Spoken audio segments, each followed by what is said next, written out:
I'm going to go by Brad. Okay. Brad works. All right, for now. Coach Brad, if I earn your respect, then we'll go with that. I stutter, haven't had much sleep yet, so that's what this is all about. And just what is it like to be back in control, and how did this process kind of come about for you? So excited to be back. So excited to be back in the program. So excited to bring my family back to Madison. We have so many family members here and friends that feel like family. So the opportunity to come back here is a dream come true. And then the opportunity to serve this program, to serve Coach Gard, especially these players. We have an incredible roster that I'm excited to be a part of. It's all a dream come true. I'm so grateful. And I say I can't wait to get started. I got started pretty quick. I got out there today, so it's all been great. Can you walk us through the travel the last couple days, or maybe just all yesterday? Yeah, it was definitely been a long, not long, but crazy, 48 to 72 hours. So started talking to Coach on Thursday, Friday. Played my last regular season game on Saturday, which was also our first regular season game. On Sunday, told my teammates, coaches, president, and management back in Spain that my family was going to go this direction. Packed up our apartment that we just bought and got all squared away, and Monday booked tickets. Tuesday packed up, Wednesday morning flew out, got here last night, practiced today. So it's been moving quick, whole new direction for my family. But again, I've always wanted to get back into college basketball, and especially into coaching. So when this opportunity came, it was an opportunity that we had to take advantage of. Not only a personal decision, but a family decision in terms of we're so excited to come back and get this thing started. What was that first conversation with Greg like? What did you guys talk about? Just small talk, catching up at first. And then he said, A, there's a potentially an open spot on our staff. Would you be interested? And B, is it even possible with your situation and what you got going? So for me, short answer was A, Coach, absolutely. It would be an honor to come serve you in the program. B, long answer, I got some details to figure out because we got a game tomorrow, I got a new apartment here, and we just moved our whole life to Spain as the contract. So it was an easy answer. Now the execution took a little longer, but it was a great phone call, and honestly a phone call that I'll always remember. Brad, obviously, was there a point where you kind of knew that Coach, you said that you always wanted to go into college basketball, but was there a point where you really felt called to coach?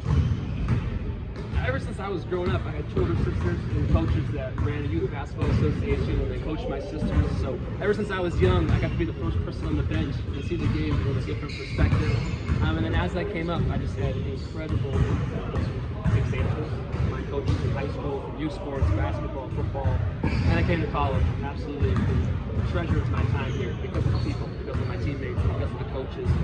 And same thing overseas. I feel like I've learned a ton from those coaches and teammates that I got the chance to share the floor and share the locker room with. So I don't have one specific time, but as long as I remember, I know what I want to be a basketball coach. Now, because I had such a great experience in college basketball hooked me. So as I came to college basketball to me is always where I want to be. Brad, you're obviously a couple of days into the role, but just, I guess, what has the day-to-day look like for you so far? Well, I can't answer day to day because I've only been today. But my day was awesome. Just getting to connect with so many people, meet all the guys in person for the first time, meet some of the coaches for the first time. So it was an absolute blast. So today was great, and tomorrow's going to be great too. And my goal is just to keep serving people and keep adding value day after day. What do you think your value is to the staff? Yeah, first of all, obviously I enjoyed a great career here for 5 years. Had incredible highs, incredible lows. We won a lot of games, also had some tough moments in there in between. So I think all of those times have given me a really unique opportunity and ability to relate to these guys. I've literally been in their shoes. I've experienced what they're going to experience. I've been there in the lows, and also I've succeeded in a way that a lot of them want to do. So I think I have a lot of experience that I can relate to them. And also, I like to think I'm in pretty good shape. I just went through a whole preseason of 2 days in conditioning, so I hope I can get out there on the scout team. Raise the level of competitiveness, be physical, challenge them, maybe in a way that they haven't been challenged before. So looking forward to that, and then I want to build relationships with guys. I want to connect with them. I want to help them. I want to serve them and the staff in any way that I can. So I'm going to find my niche, but it just starts with serving people. How much did you start to catch up with the new offense? It's obviously a lot different than when you were playing and just the pace of it up. It's a lot different than when I played, no doubt about it. But also, I know I've been gone for 3 years, but I've watched every game, watched a lot of practices, tried to stay in touch and in tune with players and the coaching staff as much as I can. So I really feel like I can hit the ground running here. I got to learn some of their terminology, but for my last 3 years of Europe, there's a lot of different European schemes and strategies that we are trying to take advantage of too. So I feel like I can really hit the ground running. I got a lot of great people to learn from, and also hope I can add some of my own value there in that position as well. How did it feel to get hit with the driving off screen? Yeah, I felt like there was some pent-up maybe aggression and tension there after not being in the gym for a few years with him.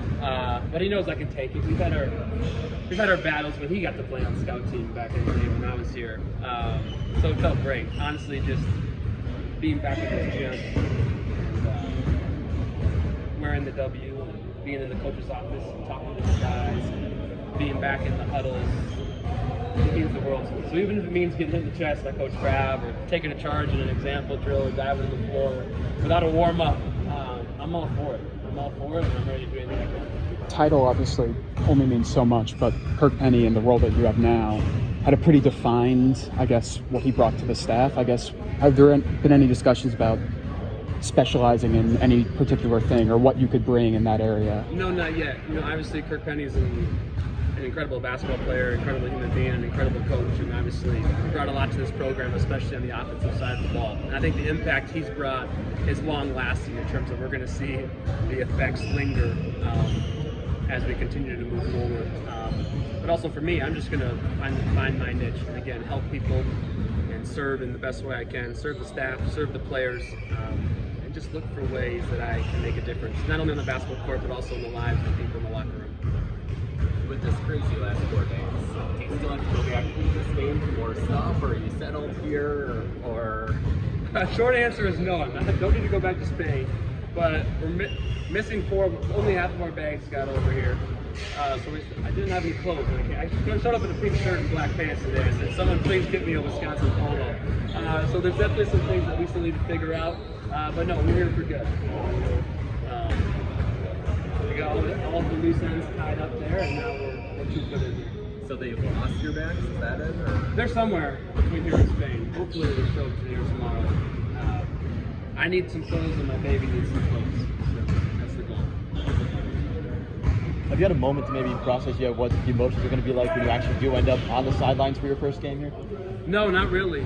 I didn't really know what to expect at a practice when I'm used to doing all those drills. I thought I was going to be watching practice. Thankfully, got the opportunity to hop in some of them to scratch that itch. No, haven't had a moment to get that far. I'm really just trying to stay in the moment, serve the program while I'm here, and then go home and serve my family when I'm there. Because also this is a big change of scenery and change of direction at home.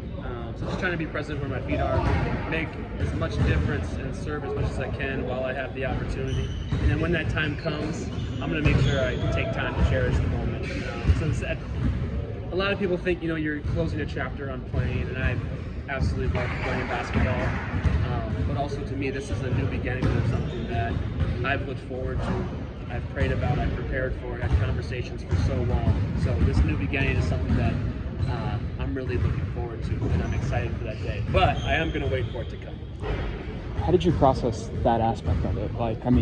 To give up on playing within 48 hours, I guess, how was it going through those kind of emotions? Right away, I did have some reservations just with the timing of everything and how it was going to work. There was actually a conversation with my wife. I told her about the conversations I was having with Coach and the opportunities for different details, and she just stopped me right there and said, "Brad, when God opens the door to an opportunity I've always dreamed about, you got to walk through it. So it's not a question of if we're going to do it, but it's how are we going to make this work." I said, "All right, okay, I'll follow your lead and let's figure out how to make this work." So I didn't do a whole lot of processing. I just did listening. And usually when you listen to your wife, good things happen. So yeah, that's how we got here. Is there any Big Ten arena you're looking forward to going back to, and just maybe hearing from the fans? I'm looking forward to going back to all of them. Thankfully, I do have one good memory in all of them. I got a win in every single arena, so I have that to hold on to and hold my head high. All of them.